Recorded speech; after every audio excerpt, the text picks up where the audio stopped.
Hello. This is the class on Herbert Marcuse, and I'll be talking about One-Dimensional Man and Marcuse's book Eros and Civilization. So this is the webcast that I told you about. So I'll be speaking for a little more than an hour or an hour and a half, however long it would be for this makeup class. You guys should all have the notes. You can take a look at those on the IVLE for Marcuse's One-Dimensional Man. So let me just jump right in. As I said in the last class, Marcuse is part of this larger school, the Frankfurt School, which is famous for this idea of instrumental rationality. So that's the dominating idea of the Frankfurt School. What makes Marcuse different, though, is that he emphasizes a couple of things that the others don't. Where all of these thinkers are interested in things like art and aesthetics and culture, he emphasizes the importance of human psychology and also myth. Myth and psychology play a huge part in all of Marcuse's writings. And that's not necessarily apparent from the notes which I posted on the IVLE. But I'll talk about that and it'll sort of fill in some of the blanks. And again, if you guys have any questions, you can email me or you can meet me before the exam. So I'll just begin with some of the going through some of the notes on the IVLE, and then I'll expand on them. As I note at the very top, Marcuse's project is to recede the dangers of technology and instrumental reason. Right? And as I've got, every ruling class has to confront the challenge of contestation by the people and the intellectual elite. To solve this problem, rulers try to divide and pacify the people and co-opt the intelligentsia. Okay, so this is something which is continually going on. You'll see it's not just capitalism which is the problem, even though capitalism is at the core of this, but it's finding a way to anesthetize the people so that they no longer can resist, right? That's the key thing, is where culture always has the ability, has sort of subversive qualities to it. This is something which, if you can neutralize or neuter, then it's possible to, well, as much as you can, ensure that people sort of passively go along with the program. Okay, and this happens at a lot of levels, and the key thing is that most of it is subliminal. People aren't aware that it's happening, and so it just is enormously dangerous if you live in a democracy or a liberal democracy, or if you believe that self-determination for people is an important thing. Then something like this is really, really dangerous. Okay. As I also mentioned in class, for Marcuse and for all of these thinkers, they don't have any faith, like Marx, that the proletariat will be able to rise up and overthrow the bourgeoisie. Okay, so their experience of living in the United States is such that what they experience is basically people have accepted the success of capitalism. Okay, so as I mentioned, what Marcuse is trying to do is make the children of the bourgeoisie sensitive and aware to what is going on. It's not that he's really hopeful that they'll be able to, overthrow their dads or their moms. But what he believes is that you can incrementally make change. Okay, so it's a very different version of change, and it's also a little bit like Antonio Gramsci, somebody who's not part of this class, but his belief is that Marx's revolution doesn't have to be bloody. It can be something that actually is carried out in stages. It could even be nonviolent. In the case of Marcuse, the key thing is to recognize that people live in a kind of false consciousness, which capitalism is responsible for. And as I said in class, that we have been kind of bought off through materialism and so on. Now that's not necessarily a bad thing, you would think, right, if you choose that. But we don't choose it. And there's all sorts of ill side effects, and that's the key thing, is that it's not just that you're made more docile, but actually what he believes, almost in a Nietzschean way, is that this can lead to all sorts of negative consequences and even impulses towards suicide. So I'll talk more about that as well. A lot of this has to do, as I said, with this notion of eros, right?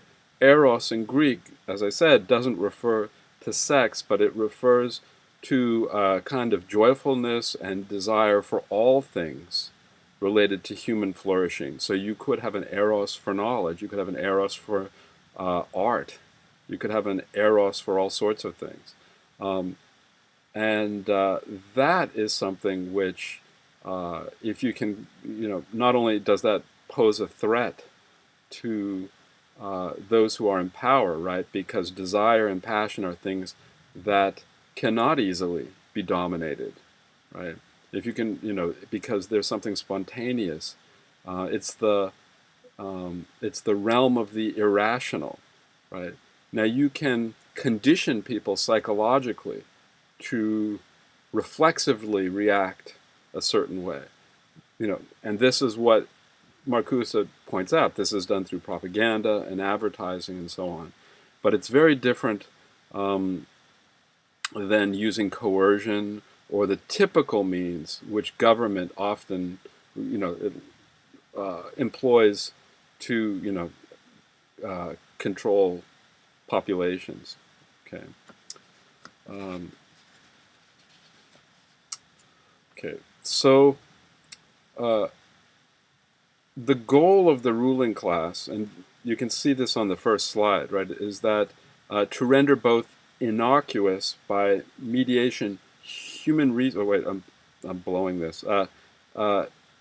The goal is to render both innocuous or pacified by way of a mediation of human reason through science and technology, and critically an anesthetizing enjoyment of creature comforts and media. Okay. Let me try to make sense of what I'm saying here, is that science and technology are used to pacify the people by altering how you think about things. That's the thing, is that, as I mentioned, efficiency becomes prized. Outcomes become very important, where you no longer necessarily care about the process, as sort of a means justifies the ends pursuit of things, right? And if the ends that you're pursuing are the creature comforts of life, because you've been sold on this bag of goods that this is all there is to human life, it can be something which it can be used to to be very controlling. Okay.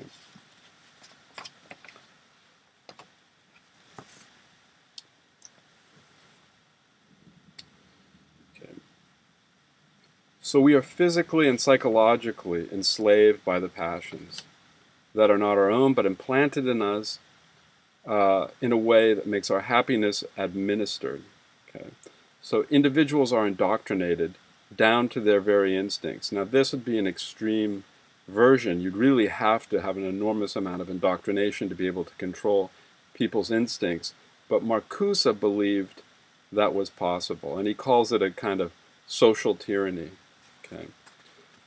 And it leads us to a sort of one-dimensionality, right? Because naturally our passions go in all directions. The thing about instrumental rationality is you can control it, you can reduce it, right? The key thing is to make people no longer desire everything, but just desire the things that are compatible with the ends that are chosen by those who are in power. So that's the key thing. So if you can be happy with certain material goods, so that's enough. But there are many other ends, right? As those of you who've taken my ancient political thought class know that many states can be based on many different kinds of principles: honor, wealth, um, you know, human rights, right? There's all sorts of principles which can be justifying principles of a state. It doesn't necessarily have to be, those that are chosen by the powerful, right? There's all sorts of different principles that can be in play.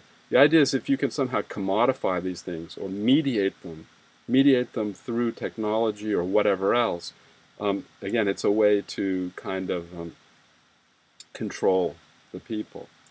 Okay.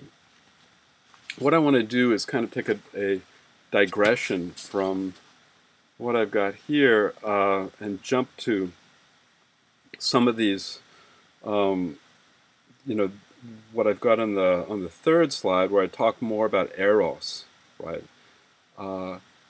Some of the presentations in the tutorials have already dealt with what what Marcuse has to say, about what's called desublimation, right? There's a kind of dehumanizing desublimation that occurs under capitalism. Okay. If you remember, the term sublimation is one which comes from Freud, which comes from Nietzsche, right? Nietzsche's asceticism is, you remember that for Nietzsche, asceticism is not necessarily bad, right? It's a form of self-denial. What makes it bad is Christianity, right? We cannot atone for the death of Christ. That's something which affects us. So we feel guilty, and we have these feelings of self-loathing. And also, the kind of self-denial that we experience goes against our basic nature, right? We all have this pursuing, hunting, raiding instincts, as Nietzsche says, right? And so when we, embrace these sort of Christian virtues, turn the other cheek, mercy, humility, self-sacrifice, right? All of these things involve a kind of self-denial that's contrary to human nature. So if you remember, what Nietzsche's goal is to take these natural impulses of ours, these pursuing, raiding, hunting instincts that he refers to, and to sublimate them into creative forms of healthy self-expression. Okay, so that's a kind of healthy sublimation. But you'll notice that the core of that is that there is these passionate impulses, right? So this is something which fits very much with the way Marcuse sees things as well, right? Eros, right? It's the same kind of passion. It's something very broad. So what happens is that basically what the state tries to do is kind of bring these passions up and dissipate them. Okay? If you can dissipate people's passions, for example, through materialism, or through all sorts of ways in which you're basically satisfied, right?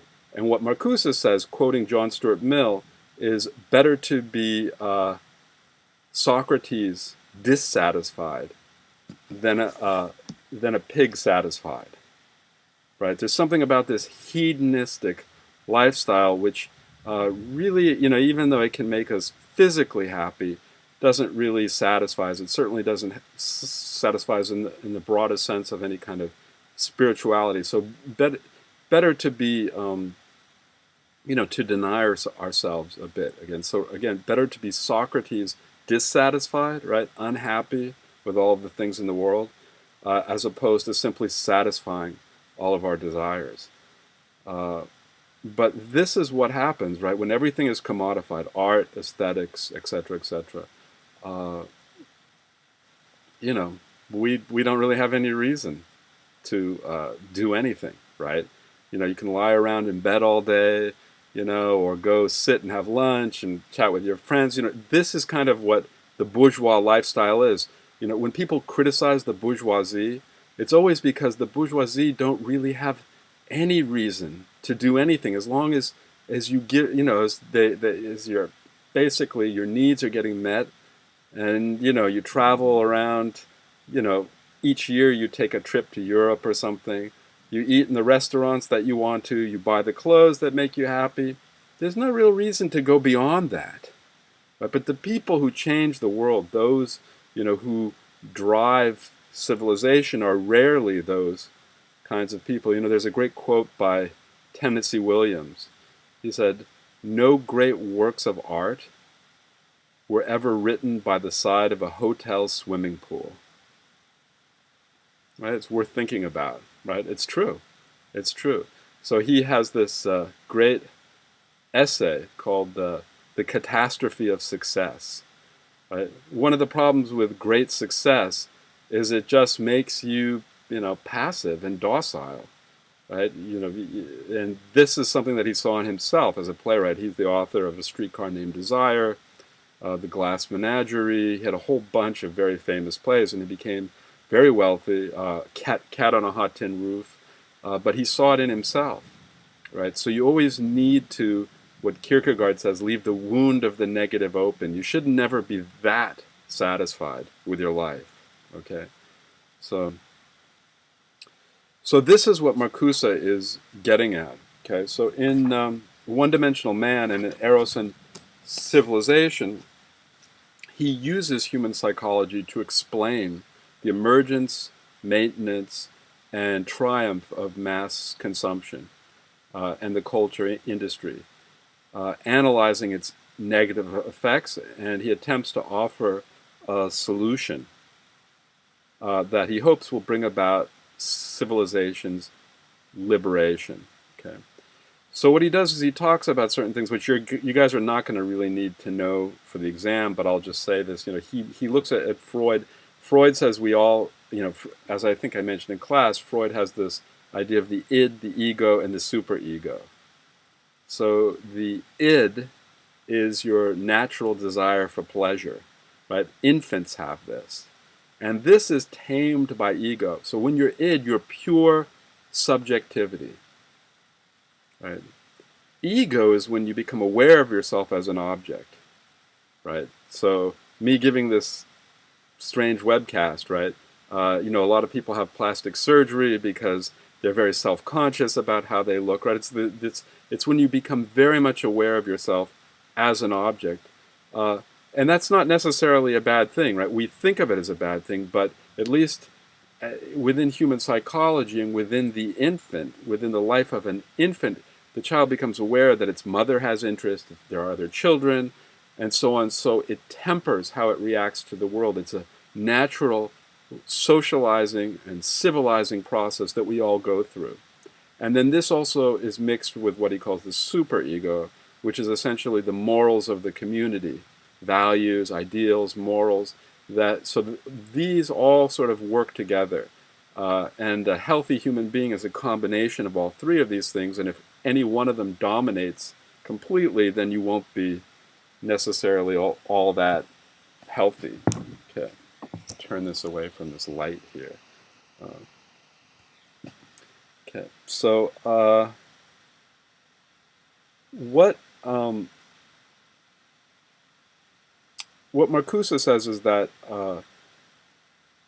if you look at Freud, it's not just pleasure, but there is something also called the reality principle, which is basically the real world. What happens when your desire to be happy clashes with the reality of the world, which is we all have to compete for jobs and so on, and that we live under conditions of scarcity of resources.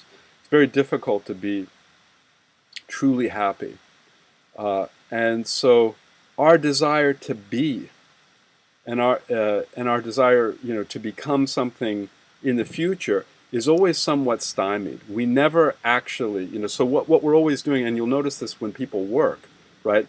We're always continually sacrificing, making sacrifices today for tomorrow.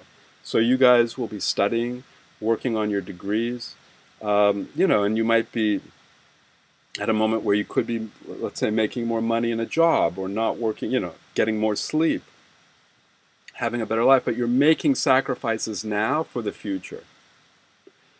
And this is what happens when you work as well, right? When you have a job, you'll be making all sorts of sacrifices today so that you can have a better job and more money in the future.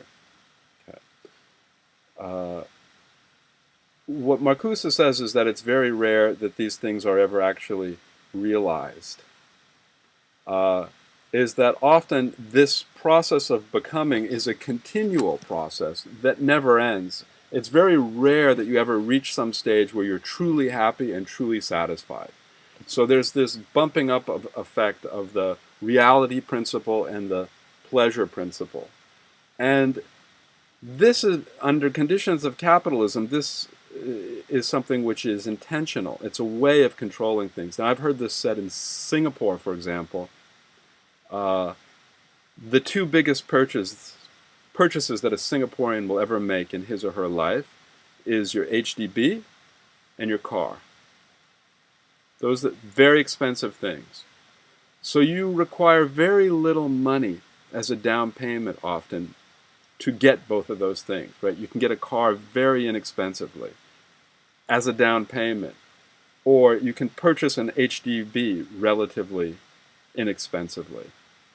I mean, of course, you'll have to pay a lot, but the thing is that you get saddled with this gigantic debt that's going to take the bulk of your life to pay off. So you're always going to pretty much be working at some point. Now, what this does is this guarantees a couple of things. It guarantees that you'll never leave Singapore, right? If you own an HDB and you own a car and you've got hundreds of thousands of dollars in debt, you won't be a quitter, you'll be a stayer. But the second thing is it guarantees that you will be, an active member of the workforce, that you'll always be doing things, right? You can't just sort of be a job hopper. You can't, necessarily just take a gap year in the middle of doing something, right? You won't have that luxury. So you're always going to be working to pay off these enormous debts. So I don't know if it's true or not, but at least what I heard is that this is done strategically as a way of keeping you here, right? And this is not just Singapore; it's all countries. It's basically what capitalism wants. You make these enormous purchases that with an installment plan, you can't necessarily pay it off right away, but it's guaranteed that the product gets sold. And at least in terms of the state, why they don't regulate against those things is they're not necessarily that unhappy with it. Okay, so Freud describes this, and Marcuse does, as a perennially antagonistic relationship between the pleasure principle and the reality principle, in which we work out of necessity, only to arrive at an unhappy endpoint. Okay. People work merely to survive, postponing all immediate gratification for the promise of future gratification that often never arrives. Right? Gratification, when it does arrive, is always incremental. It's not universal. It's occasionally insatiable. This is when you desire things that you can never get enough of, right? Designer goods or whatever.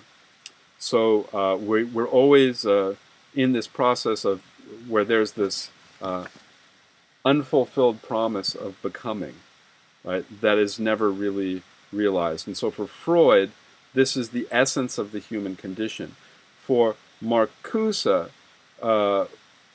this condition is realized through technology, through capitalism. Okay, so where Freud just sort of gives a kind of general idea of this, Marcuse's emphasis is upon how instrumental reason plays a role in this. Okay, so Marcuse has this kind of, as I said, eros is this larger desire.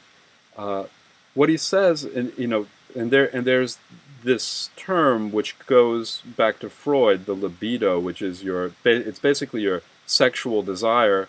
But for Marcuse, and apparently for Freud, I didn't know this, it also refers to this libido or libidinous energy refers not just merely to sex, but to a general desire, for life, that's encompassed by this Greek notion of eros.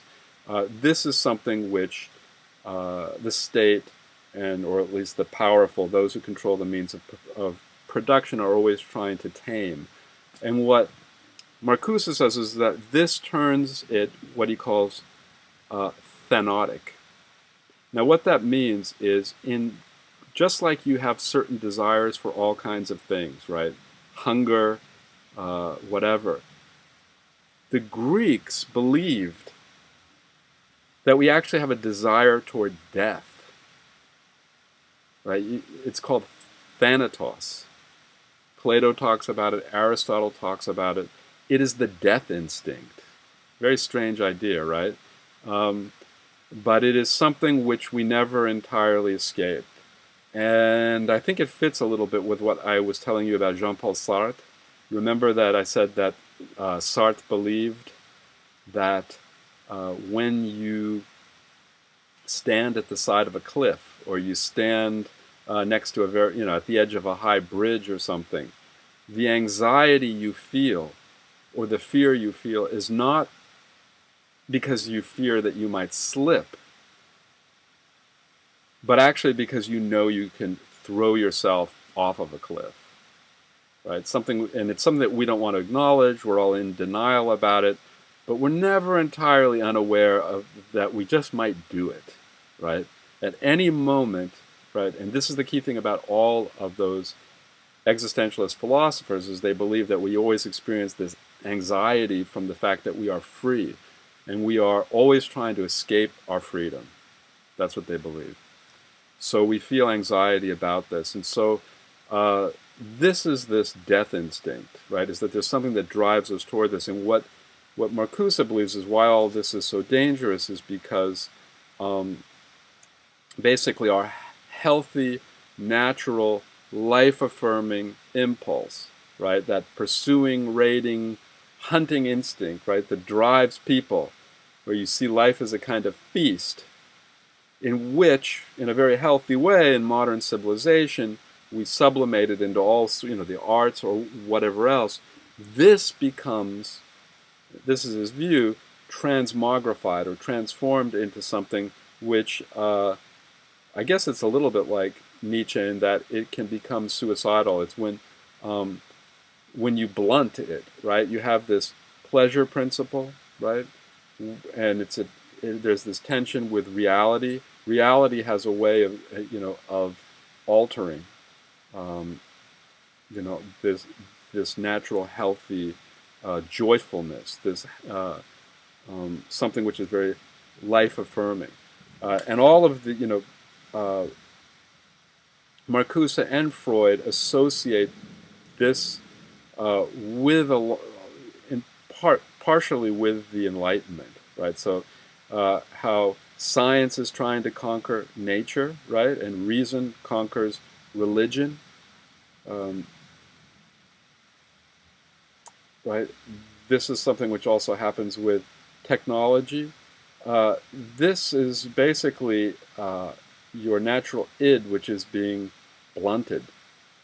What Marcuse wants to do, right, as I mentioned, that you can be reified, right? You become an appendage to the machine, and that even art can become reified. What Marcuse's goal is to have human beings be reified by nature. Okay. Strange idea. But that we become more natural. We have to become aware, first of all, that this desublimation, this dehumanizing desublimation is occurring, right?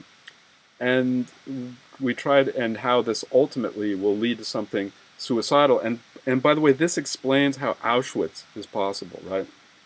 I mentioned in class that it has to do with technological efficiency, division of labor, where people aren't aware of all this going on, right? But it is, where we simply pursue ends without really judging them in any kind of critical way, right?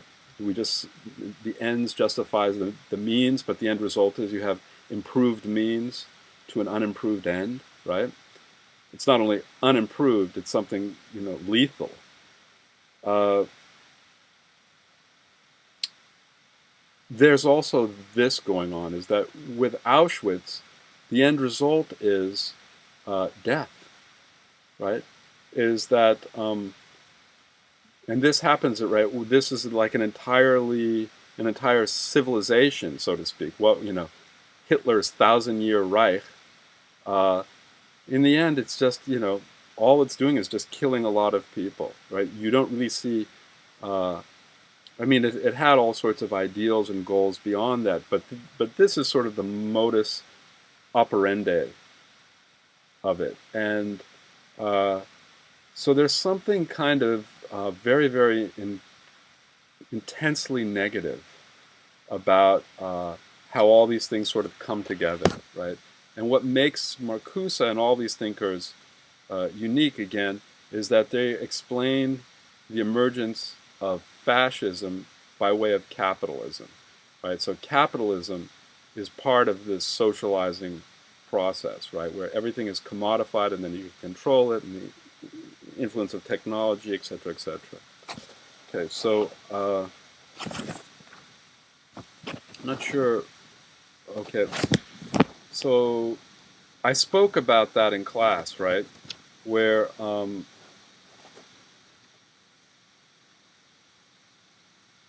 how all of this can become, lead to real evil, right? The creation of concentration camps, and how they're like perfect machines and how they operate, except their end result is something absolutely heinous, and we're not able to critique it. Marcuse's solution, and it's not a very good one, and it doesn't really fit with the class in political philosophy, but it has to do with myth, right? As I said, he believes that we should be reified by nature. So the myth he thinks of is the myth of Orpheus, right?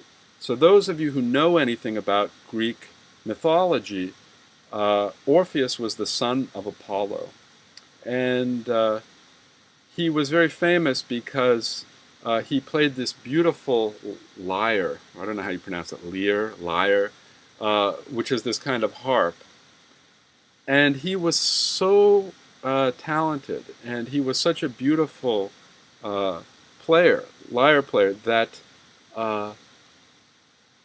everyone was moved by it, not just people, but the animals. So he would sit in the forest, and the power of it was so great that it wasn't just merely like something like out of Bambi, where the animals, respond, but even blades of grass, branches of trees, rocks, everything around him vibrated with, to the tune of his lyre, right? That was the power of music, right? It was liberating and emancipatory. It even challenged the laws of nature, which is an extraordinary kind of idea, right? And this is something that Marcuse, as a kind, in a kind of emblematic ideal, sort of looks to, that he believes that, that if you want to challenge the reality principle, right, is you need something which is really out there. And he sort of holds this up as something, that can be a kind of ideal, where eros is not merely exploited. And if you remember, I said that, again, today when we think of what's erotic, it is now synonymous with the Greek idea of aphrodisia, right? It specifically relates to sex, right? That is a capitalist device, right? So, we've lost a definition. We've lost a concept. Today you can, millions of dollars is raised by, Victoria's Secret and all of, whether it's lingerie or, the beauty industry, right? You can control that. You can manipulate it. I don't have to tell all of you guys that, right, that throughout history, beauty is never a static concept, right? what we consider beautiful today might be very different than what people considered beautiful hundreds of years ago. But it's pretty expensive. And you can inculcate into children certain notions of beauty. And it tends to be rather reductivist, right? Again, if you're only pursuing materialism or certain goals, it's this kind of desublimation where your energy is dissipated. If you're sitting around all day, thinking about beauty or spending money, on whatever, makeup or, whatever men do, going, manscaping or whatever, this is a kind of, this is not a bad way for you to spend your time from the perspective of, let's say, Victoria's Secret, or for those who make makeup and cosmetics, the cosmetic industry. It's not a bad way for you to spend your time if you don't want people to rise up and resist you and to be thinking about politics, right? And the natural contestation of politics becomes blunted. Okay? So Marcuse holds up Orpheus. I'll just say a couple more things. If you read about the myth of Orpheus, he had this wife. I think her name is pronounced Eurydice. Euradice.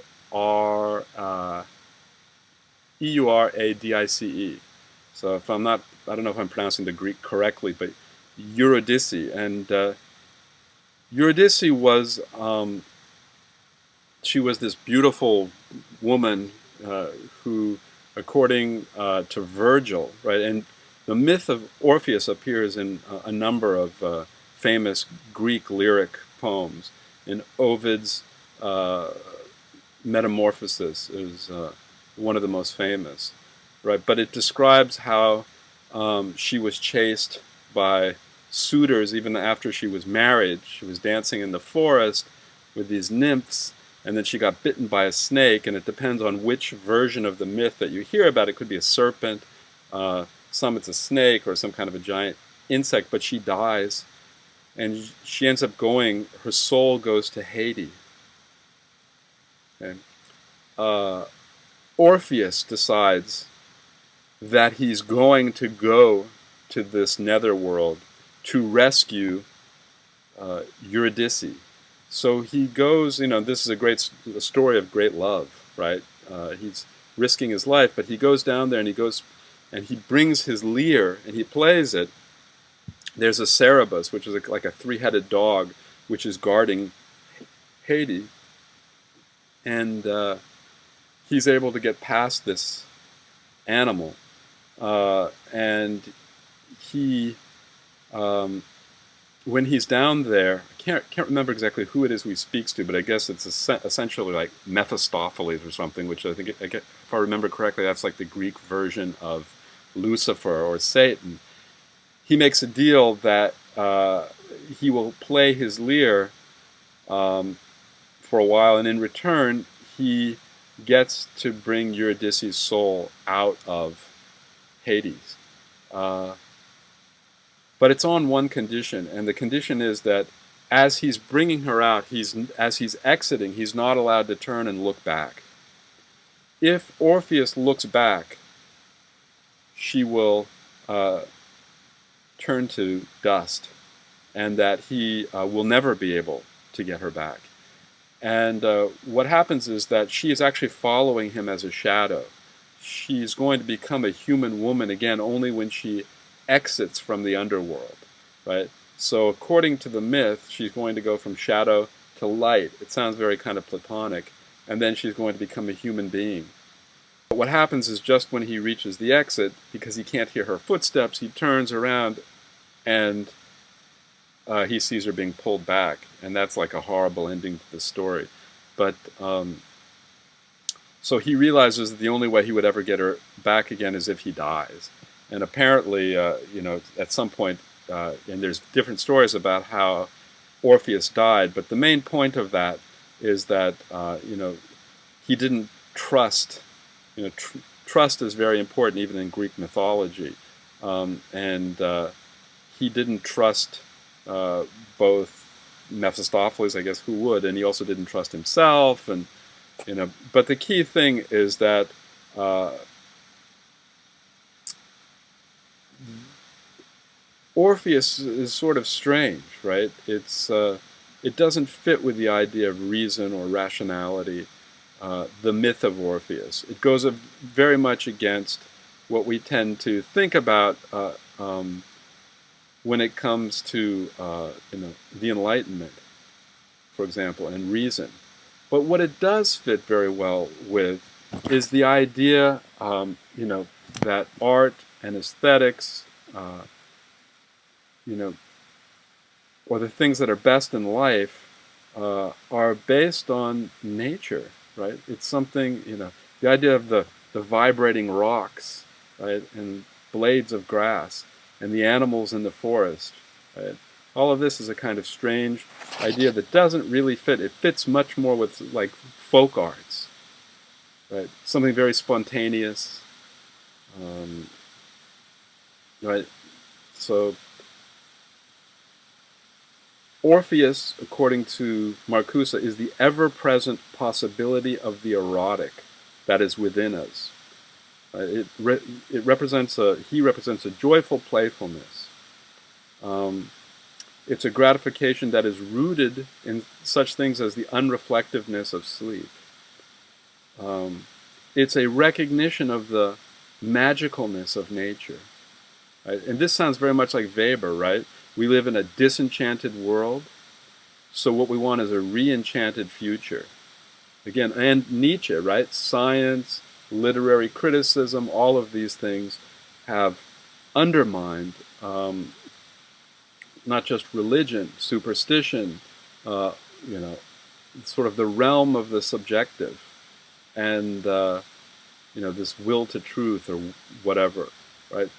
And it's left us, as Weber says, with a void. Nietzsche says this, but Weber too, with a kind of void that science itself cannot fill. But it's not just a void. You see what's happening with these Frankfurt School thinkers is they're saying it doesn't just leave us with a void, it goes something even worse. It's filled with thanatos, with the death instinct. Okay.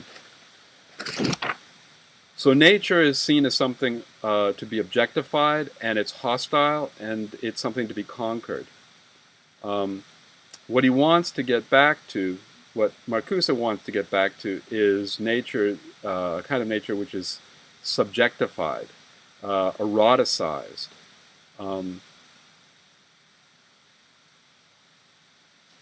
The previous antagonistic relationship with nature is rejected in favor of this.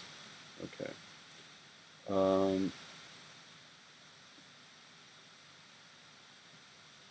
So I guess that's all I want to say about that.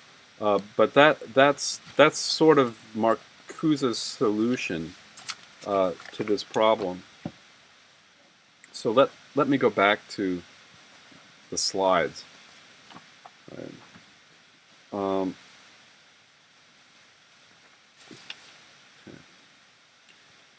So mass culture, this is the fourth slide, leads to a repressive desublimation of eros, right?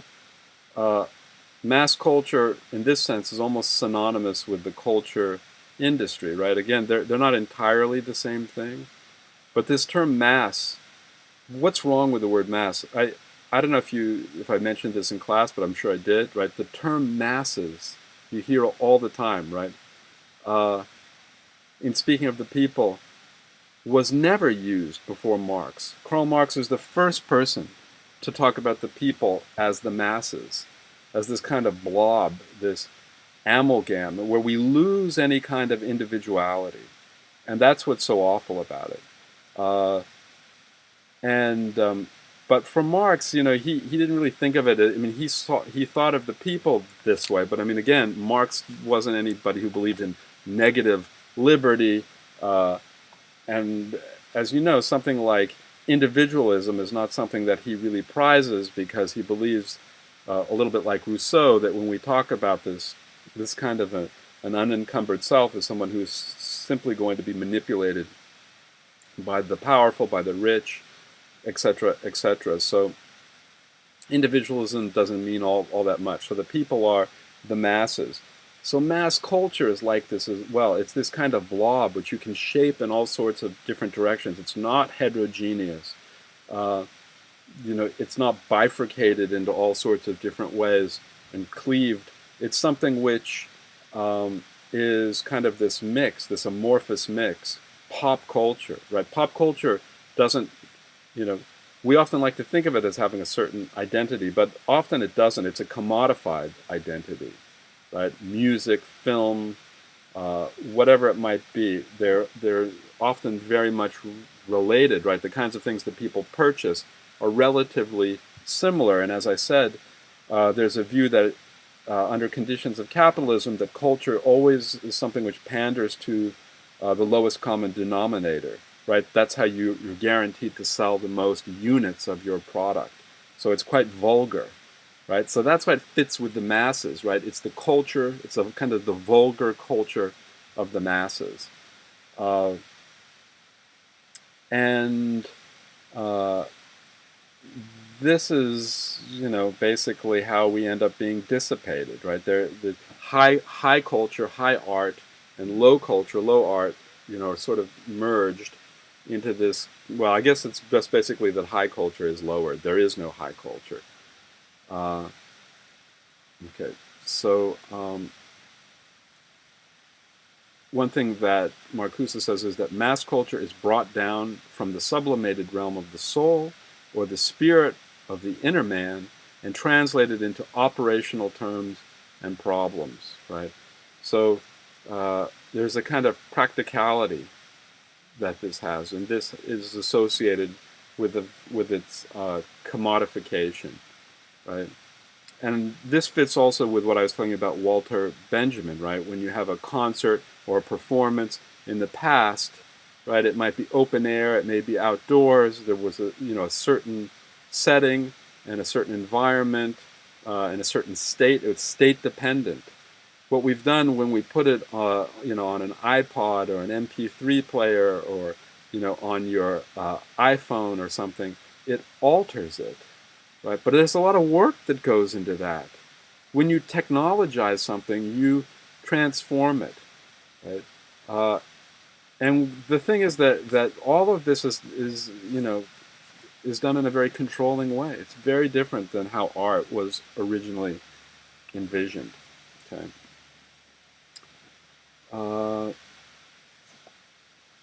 So mass culture establishes a false harmony between public and private interests, right? Sometimes it makes it appear that it somehow aids in the common good, right? Is that somehow culture relates to this, but it's wrong, right? It's really just serving one particular class. And as you know, one of the goals of advertising is to create false needs, right? Needs that we don't actually have. Again, suddenly you do have it, and you're willing, for example, right, this notion of commodity fetishization, you're willing to pay a lot of more money for something that it's not worth, where the worth of something is not intrinsically linked to what you're willing to pay for it, right? So that's a kind of false need. And there's all sorts of false needs that you may have, right? And you can even have real dependencies, right? Like, I sometimes feel if I don't have like a Starbucks coffee every day, right, that I'm missing something. But actually, I am kind of missing something because I'm addicted to caffeine. I wasn't born with this addiction. This is a legal addiction. But I still blow all this money on an espresso, right? And there are many other false needs. I don't have to tell you about how the cigarette industry is still a multi-billion-dollar industry, but there's all sorts of things like that, right, that you feel that you must have. I'm not sure if all this is making sense, but you can see it all in the notes. I'm not really sure what else I want to say about this. There's this idea. This is on the sixth slide where Workers, sometimes believe themselves responsible for their own unhappiness when they had no say in defining society's view of merit. Um, and I've spoken about this in the past, right, about meritocracy and how I raised a lot of questions about it, right? How, I doubt the whole sort of possibility of it because there's never a level playing field. Some people are born with a silver spoon in their mouth. Other people are born to great poverty, right? And who's going to decide what is meritorious? It's usually the state. But I mean, throughout history, there have been a lot of competing principles that states have been based on. So the definition of merit is often quite fluid. And those who are at the margins of society, those who are outside, those who are the losers in this kind of economic Darwinism, often blame themselves instead of the conditions in which they're in. And that kind of fits well with capitalism, right? Well, you're just one of the losers. And unfortunately, capitalism isn't always like what Adam Smith says, where private interest will yield a public good. Often, a free market economy ends up, being a kind of zero-sum game where there are losers, people who must lose in order for others to win. This is why most states that describe themselves as being capitalist actually are mixed economies, because they know that creates too much turmoil, too much dissension. It can tear the whole social and political fabric apart, right, when you have a permanent underclass, right? Again, this is why you want to have a large middle class, so people have a common interest. But the thing is that often those who lose out in this state blame themselves. And what Marcuse says is that this is done intentionally, so that, again, you're never challenging the system, you're never challenging those who set up the system and created it, but you're blaming yourself. Okay. According to Marcuse, the cultural crisis of our age is the failure of a work of art to take a critical stance. Right? Today, art lapses into historical irrelevance or positive affirmation. So art sits in galleries, it sits in museums, it's something, which either entertains you or is simply kind of a relic or artifact of the past, but it doesn't necessarily stimulate you. And by the way, I'm not saying that I necessarily agree with all of this. I think there's a lot of art, and a lot of sort of critics of art always like the idea, and they promote this idea that art ought to make people think. It ought to arouse you. It shouldn't just be experienced passively. To borrow this sort of term that I use from critical theory, right?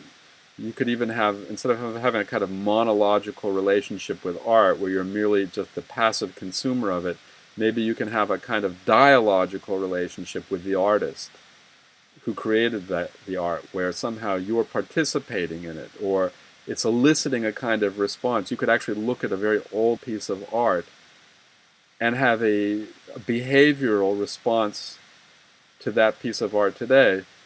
So what that does is not only reveal its relevance, the relevance of that piece of art, but it makes it, it gives it a kind of potency or a kind of power.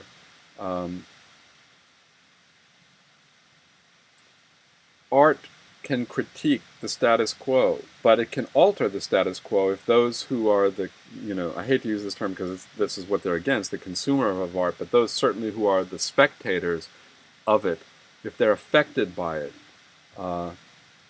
then it has a kind of impactfulness that goes beyond it merely just, again, being this kind of thing which, like candy or something, where you just simply enjoy it, or you see it as, something on the wall. Okay, well, I don't think there's really much more I want to say about Marcuse. So this this webcast has been for about an hour. As I said, you guys can meet with me if you have any questions, you should, you know, pay attention to Marcuse for the exam. All of the Frankfurt School, uh, you know, thinkers, as I said, the exam is going to be 3 essay questions, and it is primarily on, you know, Nietzsche and everything beyond that. I think there's one question which has a comparison with Marx. Uh, but yeah, that's what you should focus on, including Schmidt. And so that's about all I have to say about this. Hopefully I can upload this to the IVLE. Good luck studying and preparing for your exam. And I think I mentioned that I live in a house that is partially a recording studio, even though I'm renting. I'm in a room that looks like an insane asylum. So, okay guys, good luck studying for everything.